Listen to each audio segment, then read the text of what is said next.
have a whole playlist on my channel. If you're landing on this video and you're new to my channel, you can check out the link below. I have several videos, other videos on playing the cajon, beginning for beginners, intermediate as well, and playing the cajon in different time signatures and in church.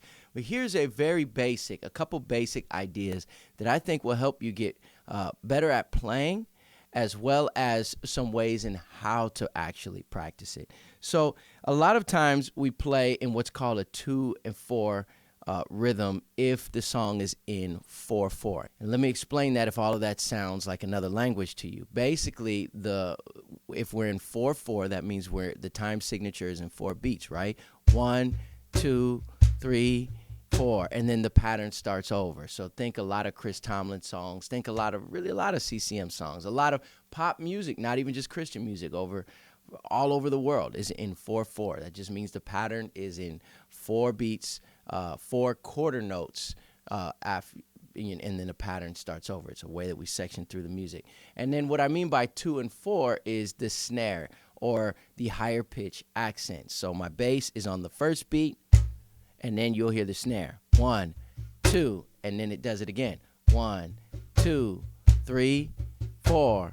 1, 2, 3, 4. Okay, so a lot of rhythms are played where that snare is in that place. So one of the most important things is to be able to listen to a song that you're going to play in church on the cajon and kind of know where to play that bass, because that bass is considered an emphasis or an accent, and it's often placed on the first beat. And that's where we count from. It's where we count our patterns from. 1, 2, 3, 4. Think of an older song like How Great Is Our God, or Bless the Lord, 10,000 Reasons. Bless the Lord, oh my soul, oh my soul. It's in 2/4, but it's still the same idea. Bless the 1, 2. So we have to know where would we count our start from. That's very important. So if you're not really sure on that and you tend to be a little bit off, then what's really going to help you is actually getting a stronger sense of rhythm and time.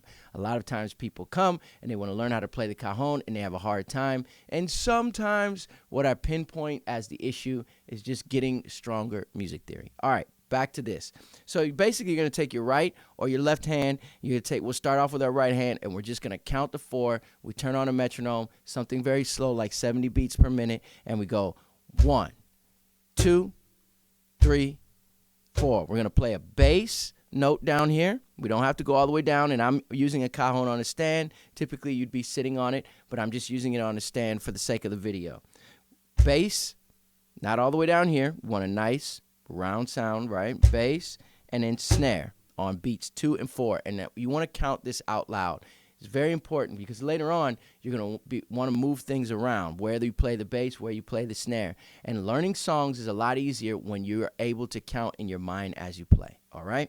So 1, 2, 3, 4. Then do it again. 1, 2, 3, 4. Then you're going to switch hands. 1, keep counting. 2, bass, snare. Again, bass, snare, bass, snare. Switch hands. 1, 2, 3, 4. Then you're going to do that twice on each hand, and you're going to switch. All right? Now, let's add the next step. You're going to count as eighth notes. All right? This is going to be very important because I'm going to give you an exercise to add to this, and that's what we're leading up to, where you play eighth notes on one hand and play this rhythm on the other hand.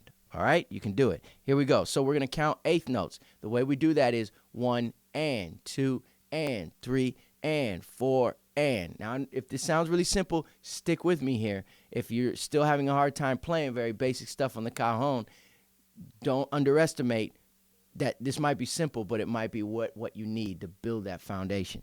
So 1 and 2 and 3 and 4 again. 1 and 2 and 3 and 4 and switch and 2 and 3 and 4 and 1 and 2 and 3 and 4 and. All right, now we've got our ands that we're counting, okay?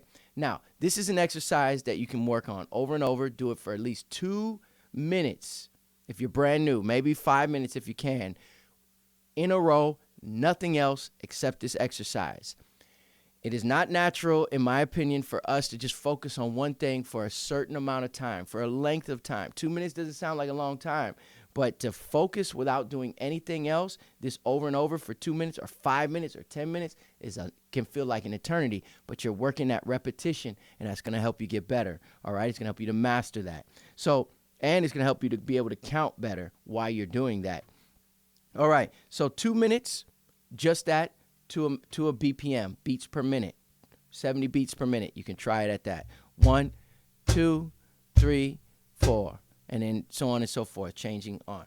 All right, now, here's the next exercise. Instead of doing switching hands, we're going to take one hand. Here, I'm going to start with my left hand, and we're going to play eighth notes, but we're going to play ghost eighth notes, meaning very light taps, all right? This is all stuff that's going to help you. We're building the platform to get better at playing the cajon, and also when you listen to songs and you have to learn them, you have to interpret what you're playing and bring that. If it's on a full drum set, you have to interpret that to or what we call transcribe to the cajon, right? And so you need this fundamental rhythmic knowledge base. All right, ghost notes are just played lightly, and we're going to use our fingertips, all right, with our left hand on the topo, which is the playing face right here. Just ghosting, all right? But we're going to go 1 and 2 and 3 and 4 and all eighth notes we're going to play with our left hand. Our right hand is going to play beats 1 and beats 2. Beats 1, I'm sorry, we're going to play beat 1 bass and 2 on snare, beat 3 on bass, beats 4 on snare, all right? So it's 1, 2, 3, 4, okay? That's what we're going to do, but we're going to keep this going. So we go 1 and 2 and 3 and 4 and 1 and 2 and 3 and 4 and 1 and 2 and 3 and 4. All right, now, that might, if you're brand new, that might be difficult. Basically, you need to count out loud. What I find is when people don't count out loud and they just try to force themselves to figure it out, that's harder. Just count out loud, and your voice is going to start coaching your hands. Okay, so 1 is beat 1 is the first beat. That's a bass. So you know 1 and 2 and 3 and 4 and, or you can think of it like this: together, apart. Together, apart, together, apart. In other words, apart is just a single note. Together is at the same time. Together, apart, together, apart, together, apart. Now, what does that look like in a faster context? Let's say I play something where it's like, which you could hear that rhythm in 100 Christian worship songs, right? But if I just go, okay, it's cool. It works. It's great. But if I want to feel the sound, I got to think about, in a drum set fashion, what like the hi-hat is doing or ghost notes on the snare.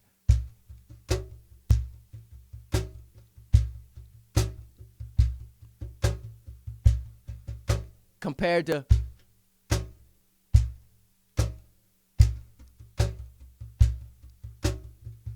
see that? So now already I can fill the sound out a lot more. Maybe in the beginning of the song I just play beats 1. Maybe I play this, the whole thing. And then maybe when we go to the chorus, I start adding this. So I'm here in the beginning, 2 to 3 to 4 to 1 to 2 to 3 to 4. Now all of them, 1 to 2 to 3 to 4, 1 to 2. Now we take it up another notch. See, so I'm adding different elements to the rhythm. Now, another thing you may notice that I'm doing is when I hit this snare here, I am not keeping my hand and pushing into the drum. When people are first starting playing the cajon, I notice that they cup their hands like this and keep their fingers close together. I'm talking about in a rock, pop, CCM, Christian, gospel, whatever type of situation. And they press into, and they go like this into the drum. And what that does is it kind of chokes the resonance of the drum. Even though this is wood, the playing face, it still has a certain resonance it's supposed to ring out, right? So this, compared to, It may not sound like a big difference, but when you mic the drum and the sound engineer is EQing it, it can make a big difference. Now, this might be necessary, though. It depends on the song. What you're trying to do is serve the song, the sound that you need. If you want a, then you might not want a crunchy sound. And what happens by pushing in and just playing onto the drum and just hitting the drum, you're choking that resonance. So I like to think about it like hot potato, and the back of my knuckles are hitting the rim, the edge of here, and my fingers hit it, and they kind of spray off of it. So it's just like a bounce, right? And this is similar to a slap on a conga drum or a djembe, or an open tone on a conga or a djembe, where my hand bounces off the drum and allows the sound to resonate. Okay? All right, that's because I want a sharper sound. Now, if I want a softer sound, I may just play and keep my fingers on. But when I want a sharper sound and activate the snares, I resonate off of that. So you practice this eighth note, 1, 2, 3, 4, for 2 minutes, just that, to a certain BPM. And what that's going to allow you to do is start getting independence, and then switch hands. Make the right hand do eighth notes while the left hand does beats 1 and 3 on the bass and 2 and 4 on the snare. And this will start helping you to start having independence, where your hands left and right can now do separate things. They can do different things as you play. Hopefully, these are some tips and ideas that will help you on your journey. And I'm going to be doing quite a bit more in the next few weeks of Cajon and worship. Thank you guys for watching. May God bless you and make his face to shine upon you. And I'll see you soon.